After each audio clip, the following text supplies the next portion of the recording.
Discussing season 1, episode 7 of The Alienist, Many Sainted Men. We'll have a character discussion. We're going to look at some clues for you guys. We have a special guest and a free book giveaway. Stay tuned. You're tuning into the destination for TV superfan discussion, AFTERBUZZ TV.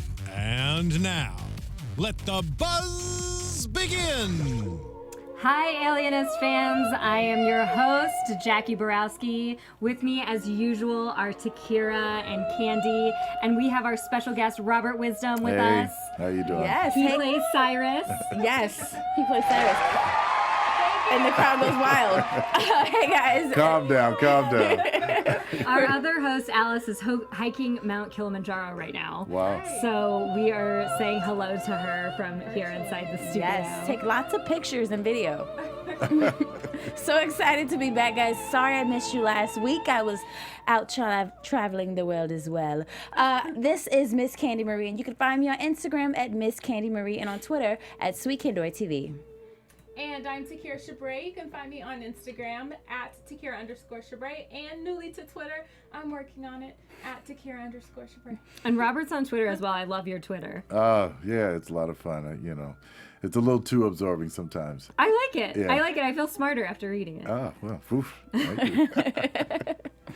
So what are your general, I know you probably love this episode. What are your general thoughts on the episode? I was super excited. I mean, we got a whole bunch of clues. It's building up to something next week, I was teased that it was being built up for something next week. Building up.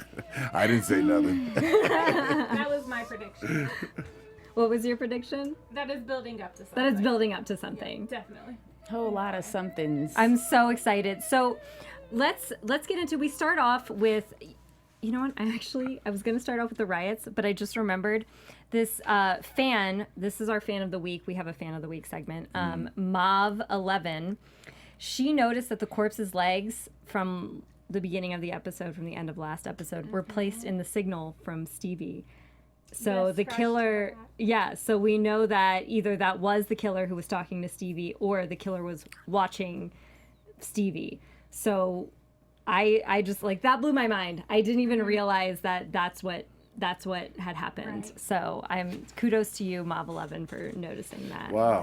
Yeah. We the have best some viewers. pretty awesome. Sharp folks. We have some pretty awesome fans, pretty sharp fans. So we start with these riots, which we find out are orchestrated by Mr. Kelly, Yes. The mobster. the mobster. What did you guys think of the riots? I mean, he basically uses the riots to catch our characters so that he can almost blackmail them. Exactly. Yeah. To try to threaten them that they should be more scared of the mobster than the killer. So it's a little intimidating, but I mean, that it just kind of proves that this group is going up against so much adversity. Like they're having to fight against the cops, they're having to fight against themselves and fight against the killers, and each other, for crying out loud. Oh, my goodness. It's another addition. It's so interesting. Like, I feel like every single episode, there's more and more adversity, and I feel like it draws them closer and closer to what's really happening, which is really great because it just keeps us at the edge of our seats. But the mob, wow. It was crazy to me just because you have this visual of now that you have more people who know that who are more aware that these killings are happening and how angry they're getting. You can see that time literally throughout the episode. We have a ticking clock going throughout the episode, which I loved that because you really feel that. You feel that claustrophobia of being in the crowd. You feel that ticking clock, and you feel like we've got to get to this killer because it's a time bomb, essentially. And now we're at 7 bodies. I know. 7 bodies. dead little boys. We didn't even look up what the next religious holiday was. We should have that. I know. What was the next religious holiday in after 1856? Cyrus. Ascension. Well, we can Google that. Yeah, Google knows everything. I tried that, but it was giving me contemporary holidays, and I was like, but I need to know when the holidays happened in 1856. This is very important. Like the next day. But I think to kind of finish off on the riots, it's kind of, I'm kind of waiting for it to really push, like, if you're kind of comparing it to what we're going through today. If we have an issue going on with the government or with an organization that is maybe not doing something to our liking, we riot, right? Like we have that right to do so. And so I'm kind of hoping that even though the mob completely put this on, that it kind of lights a fire under the police or under, you know, everybody else involved to, okay, let's hurry up and do something about this. Like, But what we saw in this episode is how much the whole running theme through it all is class. Yes. And the working class serving the upper classes. And you have Morgan, J.P. Morgan, who basically at one point tries to just offer money Yeah. Oh yeah. to like take this over, and then you really see the steal of Chrysler. You see what his character is really about. But there are other questions that come up about it. The integrity. Right. But you also see the police are completely beholden to the upper classes. They don't serve the people. They use the people. And Yes. yeah, so And they it's specifically said that. Yeah, the owner of the brothel. The owner of the brothel made it very clear in that carriage when he told them, you know, like, we make all this happen. We control this. You know, Right. you need to open these brothels back up. Right. He made it very clear right there. And I feel like for a second, I was a little excited, like you said, that they started to speak up and voice their opinion about these boys, because these are their boys that are being killed. They're not rich boys that are being killed. These are poor immigrant boys that are being killed. So it's just so unfortunate that the brothel owner is the one that's behind it, because it makes you think, is there really authenticity behind these riots? Or is this just this guy that's threatening these people saying, hey, go and do this? But it's also that's a great point. It's what's so clear just watching this as a fan tonight. You get to see how much how far away from the working class Chrysler is, and the killer knows the working class better than them. So he actually is pulling the strings now. He can blend in and watch them because they're such outsiders. Right. And so that's where you see the balance getting shifted, and they don't even realize that the sand is shifted from under them. You know. I also thought it was interesting that the immigrant they chose to have yell at Chrysler has a German accent. So you know he's either from like Germany or Austria, some country that has a similar background to Chrysler. So it was that juxtaposition of, you have someone who's probably from the same place that Chrysler's parents could have been from, but look how different they are. Exactly. Exactly. So they could- I also like that this series is always highlighting not just the struggles between the rich and the poor, which still happen today in America, but the same thing between the immigrant experience and the amount of diversity that is in New York, and how all these different factions interact, because you have someone like Kelly, who seems to be Italian American, and then you have a lot of these like Irish mobsters, and then you have Chrysler, who's German, and then you have some people who, you know, their ancestors were there from the beginning. Well, that's classic New York, and that's the brilliance of the book, is that geographically, Caleb Carr lays out New York City as a city of little immigrant villages. Yes. And so we're getting to see all of this. You know, there was a scene that that didn't show up in the I guess it was episode 3, where Moore and Sarah go into a tenement to visit one of the parents of the boy, the Santarelli, and Cyrus rides in with them, and Cyrus is attacked by all the little kids who are little thugs, and you know, they're spitting all kinds of N-words and basically, you know, Cyrus has to he breaks at a point, you know, and strikes back, but you know, you really see how much friction there was between different communities there. I mean, this is a sprawling book, and we're seeing, you know, a really tightly told tale. Wow. But the book, you know, people should pick up the book and see the just the expansive storytelling that goes on in this. And I have to say, I was having a book drawing. I know. I was going to say the same thing, guys. He nailed it. He hit it right on the head, guys. So everybody that's in our live chat, that was great. Man, I don't know. We have to have you come back again, man. There's chemistry here. The fact that we're alienists, we can read each other's minds. Yeah, and the live chat is going crazy. I have to say, our fans always show us so much love. They're so excited. Guys, we wanted to build the momentum. That's why we started at 8:20 this time. We wanted you guys to be extremely excited about Mr. Robert Wisdom in the building. But yes, the book. Yeah, we are having a book drawing here. We're going to draw the second name tonight, but there are 2 more drawings. So we all on our respective social medias have links to where you can enter to win the book. So if you want more information on the Alienist, read the book. Read the book. Read the It's a good book. Speaking of our fans, I know the very first thing that we all thought last week was, is Cyrus okay? Is he okay? Is he dead? Oh my gosh, what happened? So I'm glad to see that Cyrus is okay. Cyrus, they can't lose Cyrus. There's too much to do. Too much to do. Exactly. I felt like it would have been like just criminal to end his story there, because you give this tease where he basically murders someone in defense of someone else, and then you don't really get any more information on it. So you're like, wait a minute, I have to know more about that situation, and I have to know more about like why him and Chrysler are staying in, like why he's still employed by Chrysler and why they're still staying together. Yeah. Well, there's a lot there. I'm sorry, go ahead. I was just about to say, without spoiler, of course, we're very thankful that we have just the guy to tell the little tidbits about. Well, there are tidbits, I mean, there's a lot in their relationship. Clearly, you can see in a TV depiction of or version of the book, you have to like really stay on point and tell the story about the killings.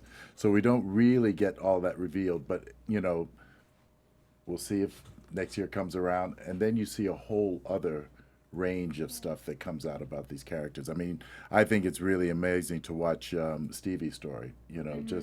Just Stevie having to be put out there as bait, Right. Yes. and then, but how he found his voice when he told these unraveling adults, "Stop it, we're Right. done."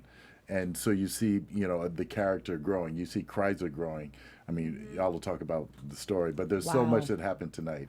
Right. It's great to watch. And speaking of characters, we got to see more of your character unfold, and you have a niece. I have a niece, and You have family. yeah, exactly. And I mean, it was really I love that scene. There was a lot that we lost in the cutting room with that scene, because she and I have a beautiful conversation afterwards. And after that, Chrysler and I have a really wonderful little moment where we share what we've been to each other through all this in just a few words. So hopefully those kinds of things get revisited, at some other time. But I have a niece, and Chrysler has been her benefactor and has put her through college and on my behalf. So there's a lot more about this man that I can feel. In a way, I'm sort of his conscience, in a way, and the heart that he will one day have or open up to. Wow. But he's been wounded, and I know those kinds of wounds because I've carried those kinds of wounds. Yeah. And so there are those layers in this, and you see the same with Moore. Moore is a man very complex, he's on the wagon, off the wagon. You see Sarah, who is just brimming with her own mastery and her own womanhood. Right. But society is like telling her to stay inside the girdle, Right. So it's a beautiful thing to watch. So is there anything? Someone, I just have to say this, someone in the chat, it made me laugh, wrote Uncle Cyrus with some explanation points behind. Uncle Cy. I love that we add to that storyline, and I love her strength. Sarah or the niece? The niece, oh, Joanna. Okay. Yeah. Yes. I love her strength. We're seeing yet another female into the mix that's very strong, and she makes it very clear that she doesn't agree with how Dr. Chrysler is not really controlling Cyrus, but she kind of treated it as if he's being kind of held against his will a little bit. Like he's taking advantage. In her opinion, kind of taken advantage of. But we later see that Cyrus says, "Oh, well, you don't have to apologize. There's some type of something that one of our fans, and I know that we'll probably get in more detail, asked if there's more secrets between the two, Dr. Chrysler and Cyrus." Which is a good question.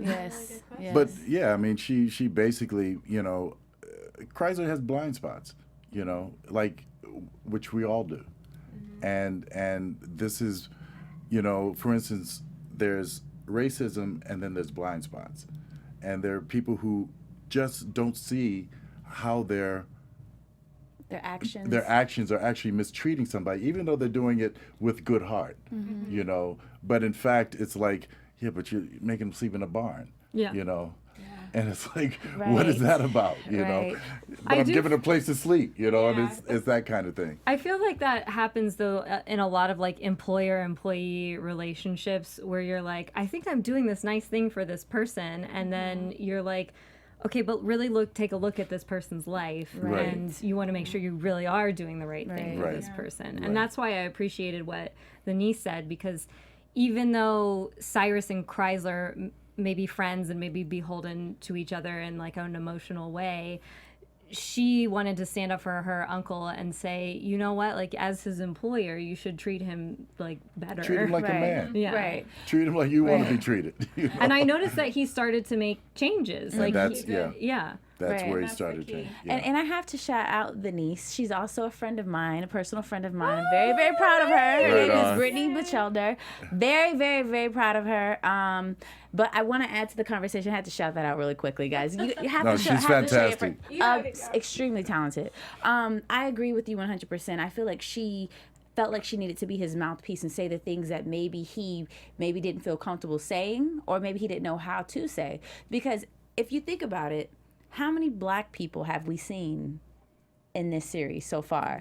So thinking about the state of where black people were back then, I mean, 18, like, seriously, like, black people were still enslaved. It was really a separate world, two separate worlds. Very separate, very separate. So maybe, I mean, considering where many other black people were at that time, maybe Cyrus, maybe your character, and you tell us, I mean, did your character feel like, well, I'm in a much better environment compared to some of my other counterparts? Just to recap, I mean, we brushed on the story a little earlier, but Cyrus is a man who, he's skilled playing piano. He's a great piano player.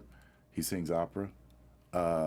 And he also manages the horses and runs the house. We don't get all those layers in the storytelling so far, but that's part of the stuff that was feeding me. And then you see the man who also, in a fit of anger, a policeman was abusing this woman in the brothel where he worked, a black woman, and an Irish policeman. And Cyrus, defending her, killed the policeman.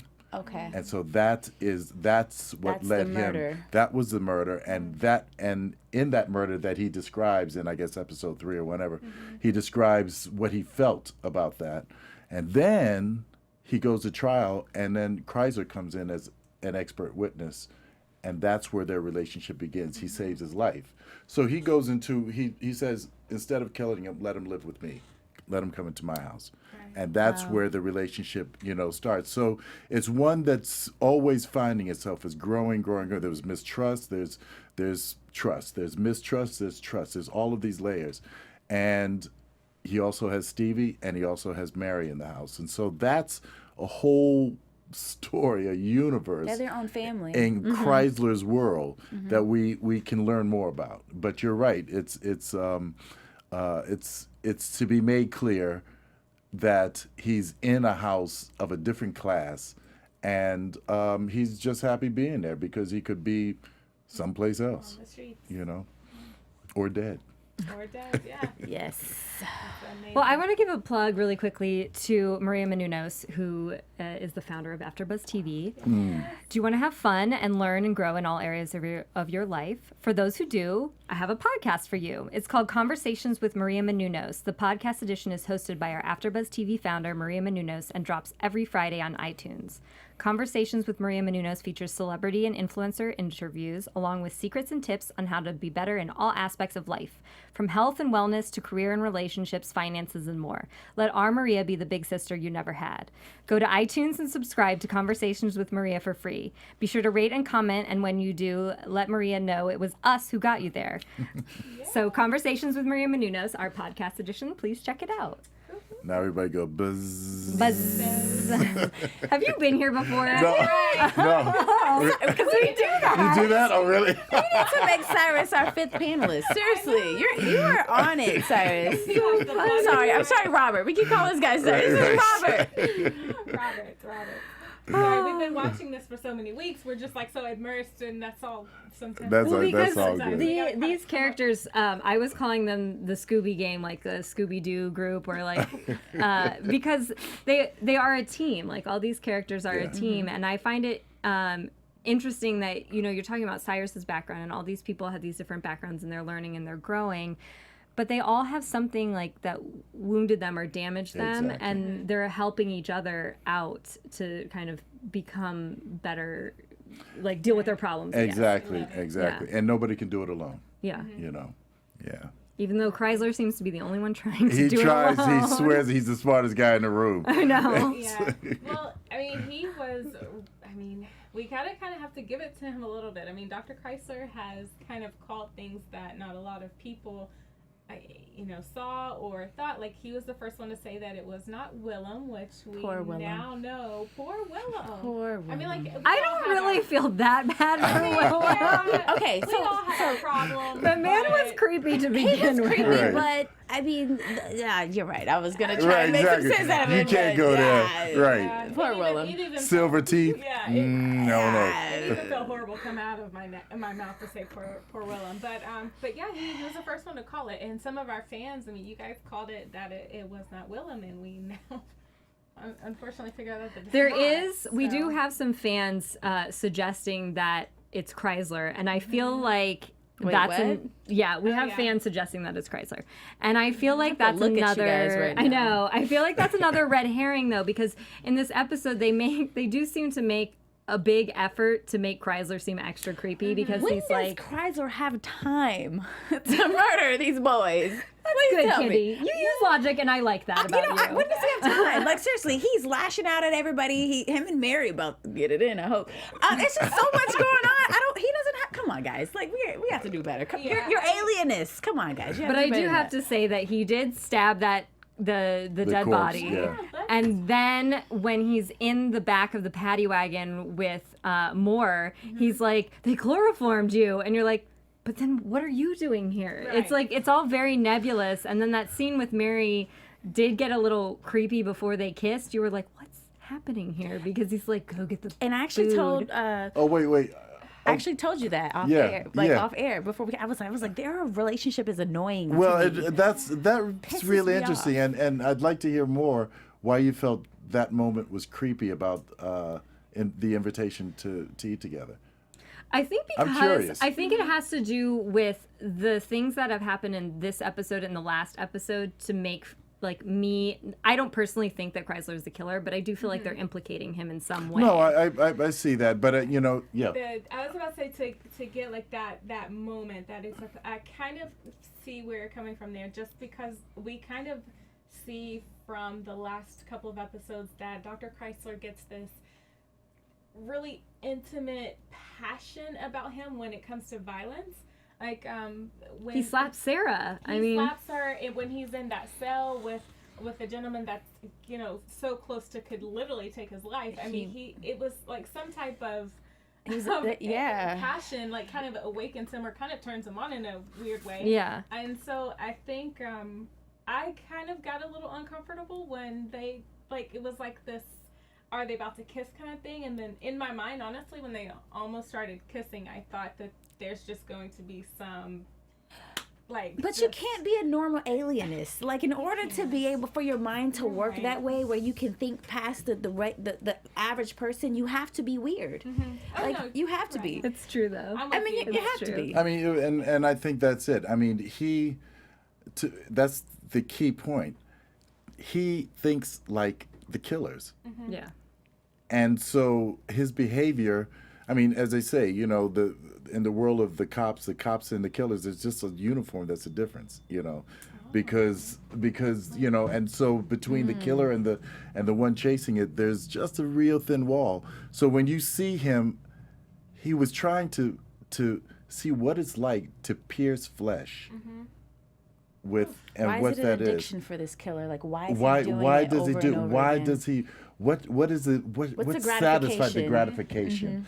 gratification? And so there is that exploration, and you have to let yourself go there, because if he censors that, we got no story. Yeah, that's true. You know, true. because like he said to J.P. Morgan, I want to turn this into a science, but right now it's just a bunch of random, you know, intuitions. You know, he's just following stuff. You know, drawing pictures and getting mad that the pictures don't tell him all of this stuff. It's like he's fashioning out of, you know, because we're used to Sherlock Holmes. And Sherlock Holmes sits down with the pipe and he figures this out and a broken limb over here, you know. But this guy is just like in a million people in New York. He's trying to figure this thing out, and it's. I think all of us are right, but all of us are kind of chasing our own stuff, you know, and we'll see where that goes. And speaking of chasing, we can't end today's show without talking about Connor. The live chat is going crazy. Everybody's talking about Connor right now. He is amazing. We have to talk about him. He is amazing. So him and the old head of the police department, the old chief of the police department, have gone completely rogue, and it's just interesting when you have. So you have J.P. Morgan give this offer to Chrysler basically to like fund his research. So you see this split between the old chief of police and J.P. Morgan, and they're still the Irish guys. They're still going for it. Right. And that's what really shocked me, because I was thinking, I thought that they were tying themselves to the big money, and that's what was happening here. And so I thought the moment that JP Morgan is like, no, I would be interested in like legitimizing this operation, and they're still like, no, there's some sort of deeper vendetta there where they're chasing on their own. You're putting your finger right on it. Like you're saying, the villages of immigrants, the Irish were acting as a protector.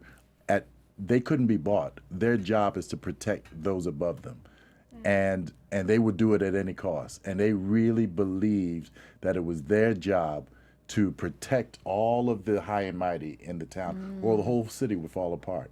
So that's where we see that crazy passion of these old cops. Even when they were going rogue, they're like, you know, they're thinking they're upholding the Holy Grail. Right. You know, and it's a weird thing to watch, you know, because they are like way out to sea. Yes. And they're lost right now. They're in deep doo-doo. Yeah, they have literally no legitimacy left. None. Literally. None. You could see the strands like falling apart, and now you're like, okay, Yeah, they're screwed. I think the actors playing those roles are amazing. Wow. it makes you think. Obviously, that question comes up: is how far will it go? Because we know from Captain Connor when he was sitting at the bar and he was like, I have to pay a nickel.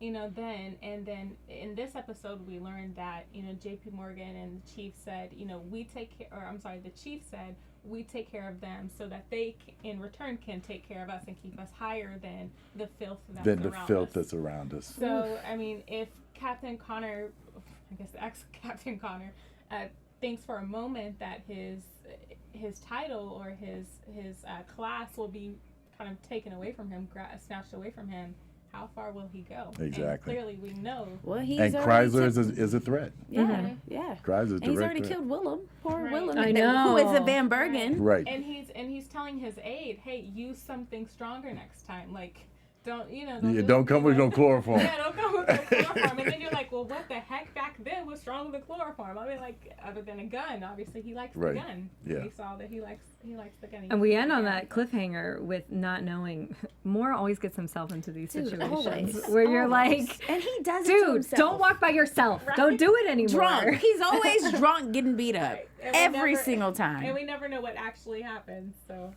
anyway. I know. So that's the cliffhanger. But I do want to touch on the Native American story in this one, because it was interesting that thus far they have brought up all kinds of different types of people that live in New York, and they haven't brought up Native Americans until this point. And they find out that the killings mimic scalpings and I guess like ritualistic removals that they've seen in the West. But I thought it was interesting that the Native American scholar says they wouldn't do this to children because you would be basically a coward doing that to a child. Right. So we know now that, especially from Sarah's studies as well, that this is probably a soldier who then maybe fought Native Americans or fought in the West to have seen these killings. And who knows how to climb buildings. Yes. And so That makes climbing sense mountains now. in out West. So the skill set is like really pointing in one direction. Yeah. It makes sense because, you mentioned that, between the killer and the police, there's that thin line. And it kind of makes you think, when we talk about now, military and police, and we all kind of put them under the same umbrella as people who are supposed to protect us, or people who are, part of the government. So I know a fan said that I was talking earlier that the killer might be like ex-police or a current policeman, which is why they're fighting so hard to kind of hide the story.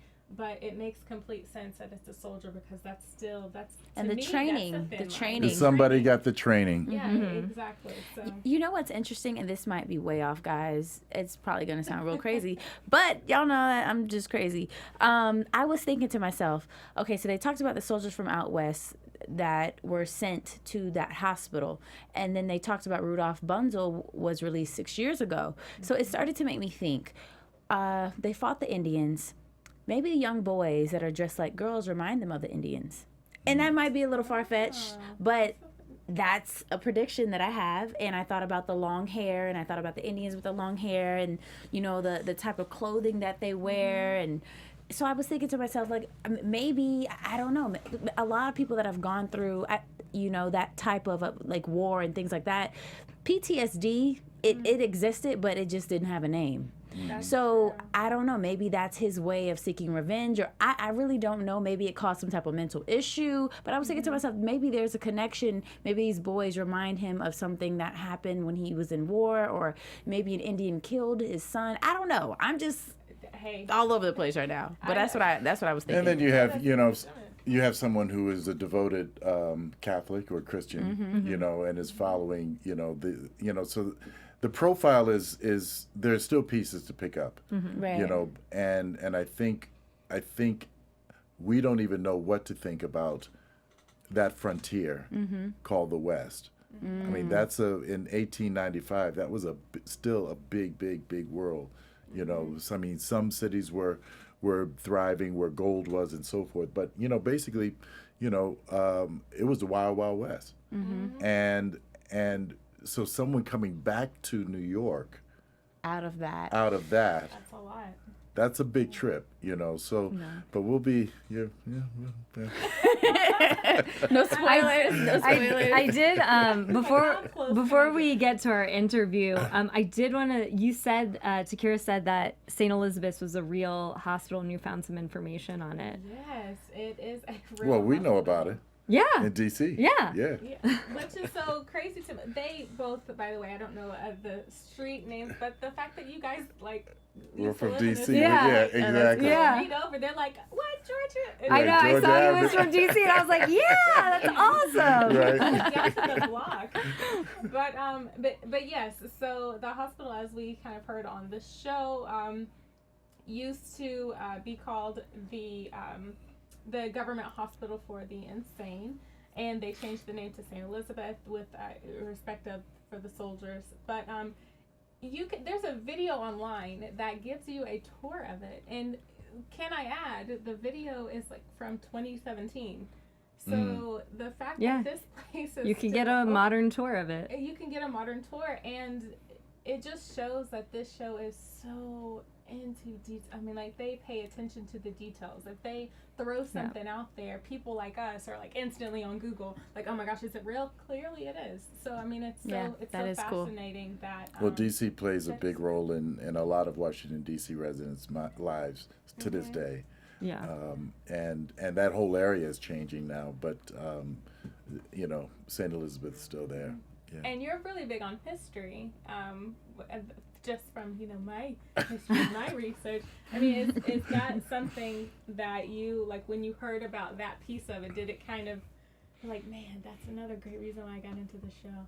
Well, not, you know, that, I just learned that, you know, reading the script. But, you know, again, it was one of those things, you grow up in a town like Washington, and you're hit with history. You're surrounded by it. Yeah. You're surrounded by all the nation's history shows up in some kind of way there. So, you know, a lot of this is just kind of what we live. We take it for granted, you know, but there are a lot of folks who come and they go to, I mean, I know people who grew up in Washington, never been to the Capitol and never been to the monument. Yeah, because it's like, it's there. All right. You know, I get there. Hollywood sign here. Yeah. Like, I've never been to Hollywood sign. Right.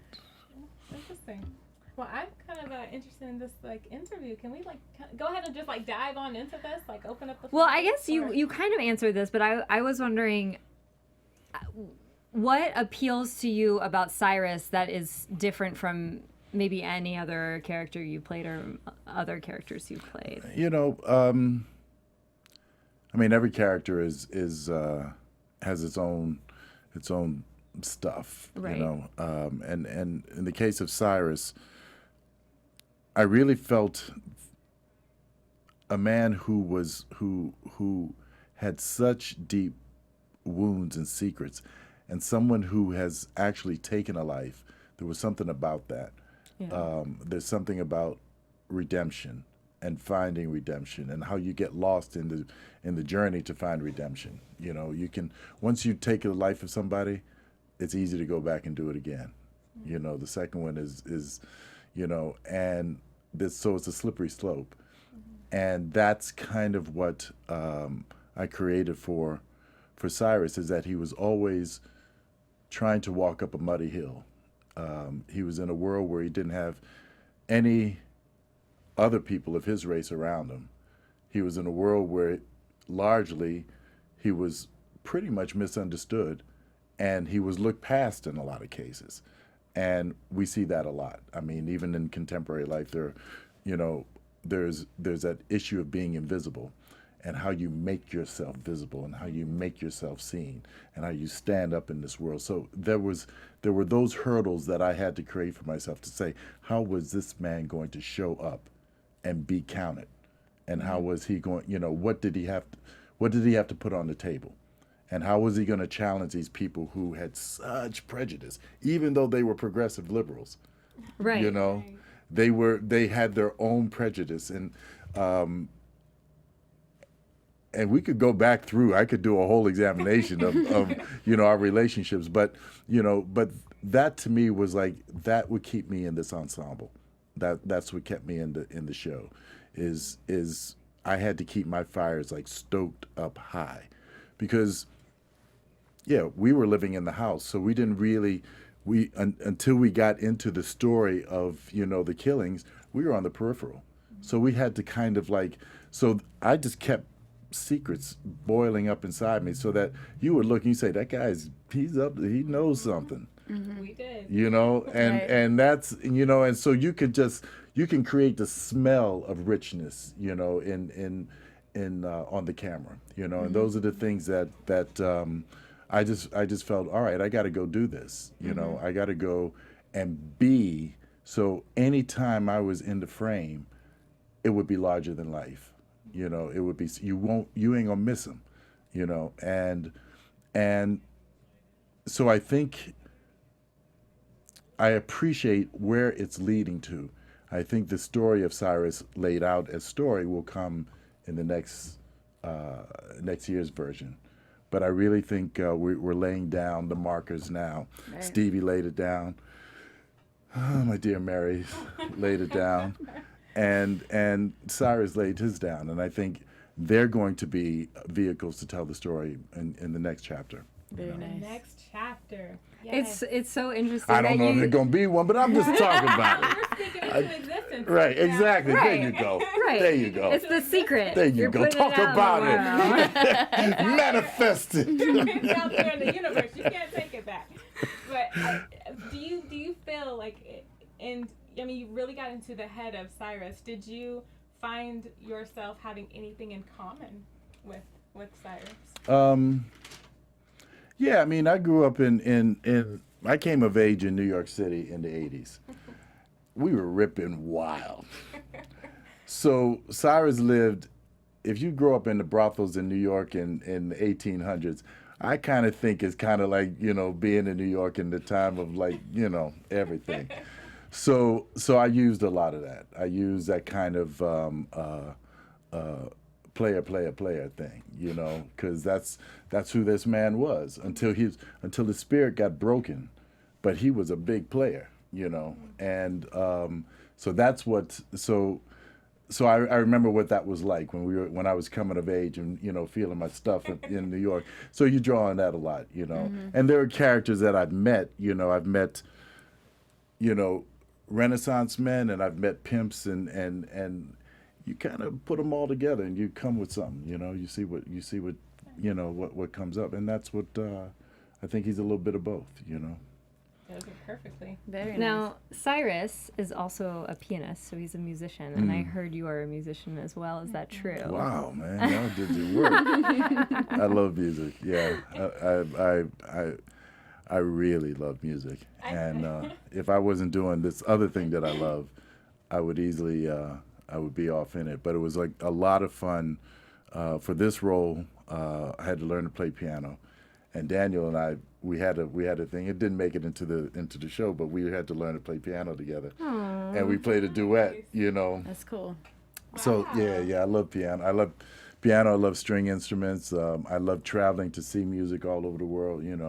Yeah, music's big in my life. Now, and I do feel really bad for not playing your Beyonce song at the beginning. It's all right, baby. Nah, it's okay. It's okay. My feelings ain't hurt.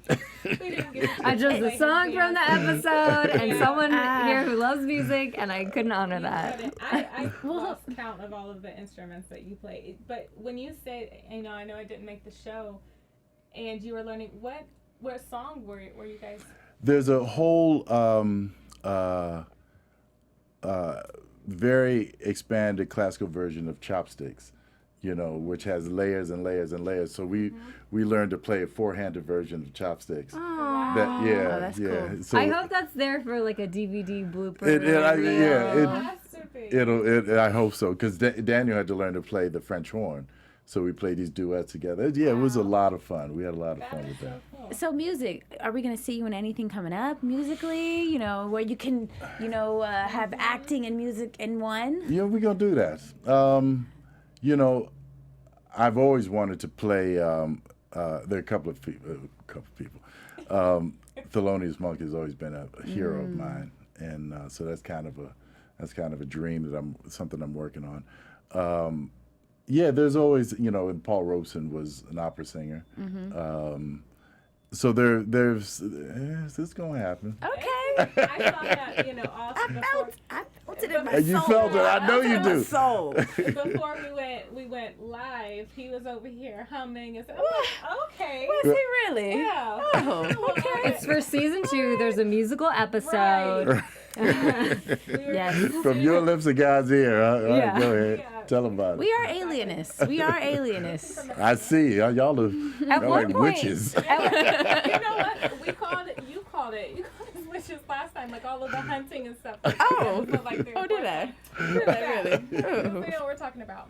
Anything from the... So, unfortunately, they're telling me that we have to start wrapping. So much fun. We're having such a good time.